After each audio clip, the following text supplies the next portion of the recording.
Bismillahirrahmanirrahim. Alhamdulillahirabbil alamin. Allahumma sholli ala sayyidina Muhammad wa ala ali sayyidina Muhammad. Assalamualaikum warahmatullahi wabarakatuh. Halo teman-teman, apa kabar semua? Semoga teman-teman selalu dalam lindungan Allah Subhanahu wa taala. Amin. Alhamdulillah, di video kali ini saya akan membacakan DM nih ya dari teman kita, oke? So di sini mbaknya itu tanyanya seperti ini ya, teman-teman. Dan maaf banget ya, hari ini saya nggak sehat ya, sedikit batuk kayak gitu, oke? So di sini ada Mbak Titik Nuryati. Waktu kerja jadi pemula berarti Mbak belum bisa masak makanan Singapura. Lalu gimana itu, diajarin sama majikan atau bagaimana? Nah di sini ya Mbak, waktu saya pertama kali ya datang ke Singapura itu kan masih benar-benar nggak ada pengalaman dari mana-mana. Bahkan saya di Indonesia juga nggak bekerja ya. Dari lulus sekolah semea langsung masuk ke PT. Sudah pasti nggak ada pengalaman apapun. Akan tetapi karena saya niat ya, jadi saya langsung yang namanya kepengen lah ya kerja ke Singapura cari pengalaman. Dan di sini alhamdulillah karena saya ibaratnya ya dipertemukan dengan majikan yang baik ya, alhamdulillah. Di situ majikan saya mau ngajarin saya yang namanya ini ya, bagaimana cara masaknya, terus pekerjaan-pekerjaan yang lainnya juga kayak gitu. Alhamdulillah saya itu benar-benar bersyukur. Tapi perjalanan juga nggak mulus Mbak ya. Di sini semuanya berproses ya. Tapi tetap aja yang namanya tangis itu ada ya, nangis setiap hari, bahkan pagi nangis, malam ya, malam juga nangis itu pasti. Karena apa? Di sini ya teman-teman, saya itu benar-benar merasa kayak ya Allah, seperti ini rasanya di luar negeri. Ya Allah, jauh banget dari keluarga, rasanya seperti ini, harus berjuang sendirian. Bagaimana nggak berjuang sendirian teman-teman? Saya kan masih baru lulus loh, ibaratnya baru lulus sekolah loh Mbak ya. Bayangin sendiri, lulus semea itu umur berapa ya, bayangkan sendiri. Terus langsung kerja ke luar negeri. Ya Allah, benar-benar rasanya itu bagaimana? Kalian tahu sendiri kan rasanya itu bagaimana. Apalagi misalkan ya, buat kalian semua yang masih pikirannya embok-emboken, masih ibaratnya nggak mau kepisah dengan orang tua kayak gitu. Ibaratnya saya sendiri juga sama seperti itu. Bahkan waktu saya telepon ke ibu ya, saya itu bilang seperti ini, Bu, sebenarnya saya itu nggak betah Bu, saya nggak kerasan, saya kepengen pulang kayak gitu kan. Tapi di sini ibu saya selalu ngomong, eman-eman Dok ya, kamu lo kerja ke Singapura lo potongan 8 bulan, terus ini baru dapat 4 bulan, kok kamu mau pulang ke Indonesia nanti kena denda sama PT kayak gitu kan. Dari situ wes semangat lagi, tambah semangat lagi kayak gitu. Dan akhirnya finish potongan ya, alhamdulillah sudah selesai potongannya. Terus nerima gaji penuh. Nah dari situ dalam waktu 1 tahun teman-teman ya, saya itu juga seperti itu lagi, telepon ibu lagi ngomong saya mau pulang ke Indonesia Bu, saya nggak betah, saya kepengen pulang, pokoknya jadi apa-apa kepengen pulang.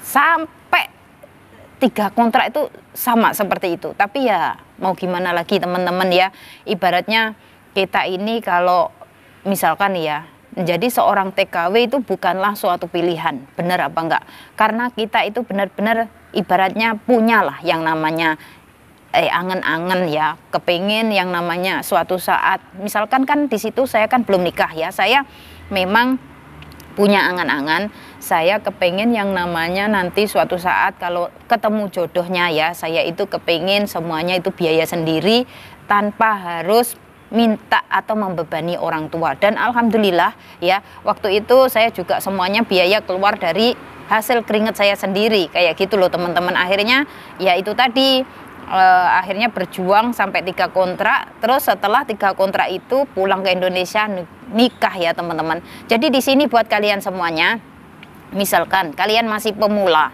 ya, kalian di sini nggak perlu yang namanya khawatir ataupun merasa takut bagaimana nantinya bekerja di rumah majikan itu bagaimana kayak gitu kan. Pasti semua akan diajarin Mbak ya. Jadi di sini untuk yang masih pemula bahasa nggak tahu, terus tata cara pekerjaan di Singapura itu nggak tahu bagaimana, nggak usah takut ya, nanti bakalan diajarin sama majikan.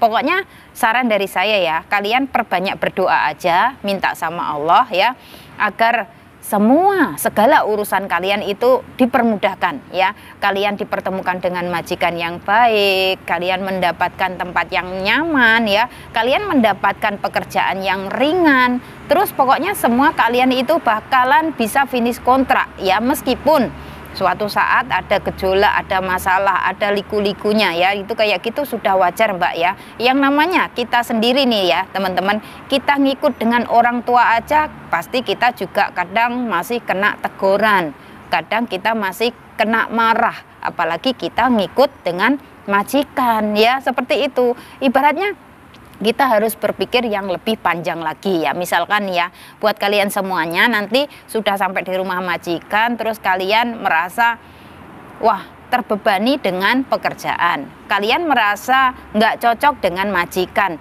ya itu memang proses adaptasinya seperti itu Mbak ya. Jadi dari sini ya kalian harus belajar memahami semua yang ada di rumah majikan, entah itu tentang pekerjaan, entah itu tentang keluarga majikan. Kalian harus beradaptasi, harus bisa, oh majikan saya itu ternyata seperti ini, oh adiknya majikan seperti ini, oh mem seperti ini, misalkan ya, oh dari akungnya seperti ini, amanya seperti ini. Jadi kalian ya dari sini nanti bisa akhirnya pelan-pelan ya kalian mengerti dengan sendirinya ya, bahwasanya oh memang karakternya seperti ini, ya udah nggak apa-apa, lanjut aja. Yang penting ya teman-teman, kalau saran dari saya, kalian itu yang penting ya, majikan itu nggak main fisik. Maksudnya di sini majikan nggak main kekerasan sama kita. Udah lanjut aja ya. Soal majikan itu mau ngatain kita yang entah itu kata-kata yang kasar ya, mau ngatain kita itu ibaratnya ini ya, saya kasih contoh, mau ngatain stupid lah, bodoh lah, terserah, itu biarin aja ya, nggak usah diambil hati ya.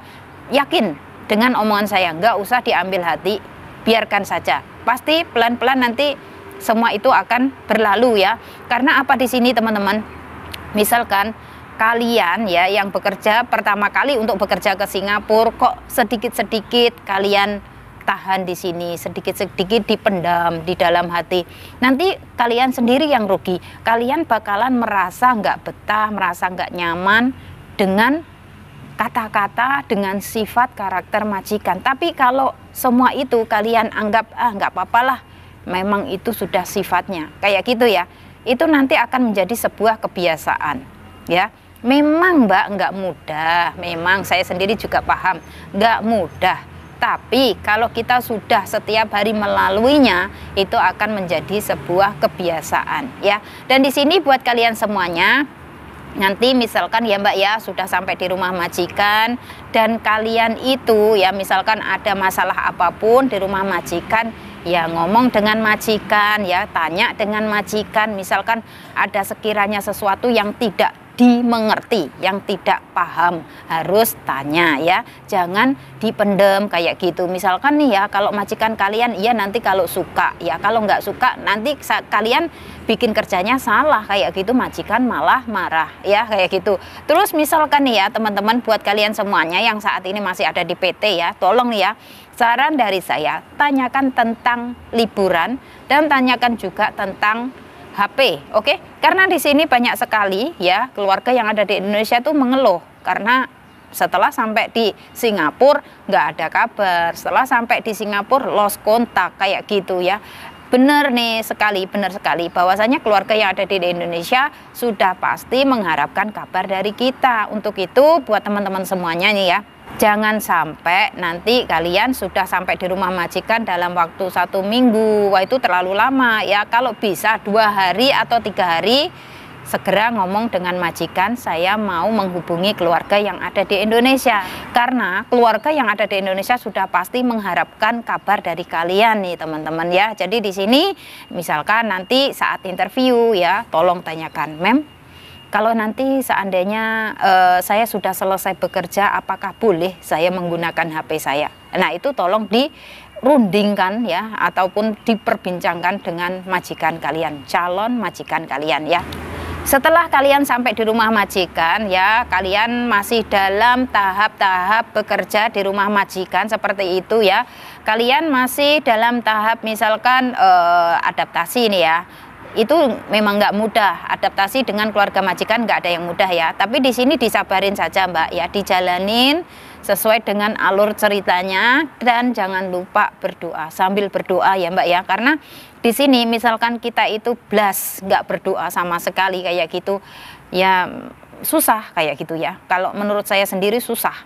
Memang kita ini ya teman-teman, mungkin kita ini sibuk dengan pekerjaan apapun, tapi jangan lupa yang namanya nanti malamnya kita itu istirahat, itu ibaratnya kita itu berdoa ya. Misalkan nih ya teman-teman kalian yang baru pertama kali masuk ke rumah majikan, terus sudah pasti nggak dikasih izin sholat kayak gitu ya, itu nanti bisa ditanyakan pelan-pelan ya, tanya sama majikan, sama mem ataupun sama siapa saja yang ada di rumah majikan itu yang deket dengan kalian ya. Siapa tahu nanti kalian diizinkan untuk sholat, karena di sini rata-rata ya majikan Chinese itu nggak mau ya yang namanya punya pembantu itu sholat kayak gitu. Ibaratnya mungkin lah ya mengganggu yang namanya ini sembahyangan yang ada di rumahnya, ataupun mungkin karena majikan itu berpikir kamu itu kesini tak suruh kerja, bukan untuk ini itu kayak gitu kan. Pikiran orang kan berbeda-beda lah ya teman-teman.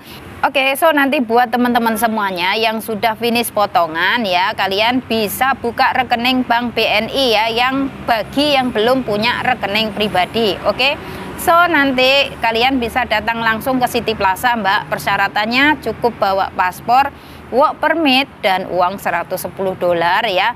Nanti dari sana kalian akan dibuatkan buku rekening dan juga ATM-nya ya. Untuk penggantian PIN ATM-nya itu ya, yang namanya PIN ATM akan aktif setelah 3 hari kemudian.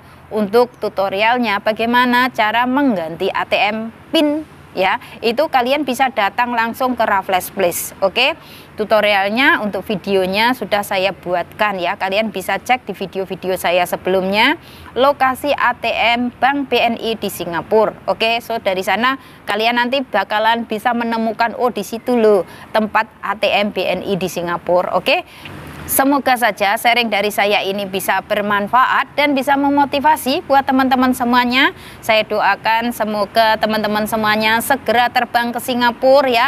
Semangat buat semuanya, semoga cepat bekerja dengan majikan ya, dapat majikan yang baik. Semoga kalian bisa finish kontrak, jangan sampai pindah-pindah Mbak ya.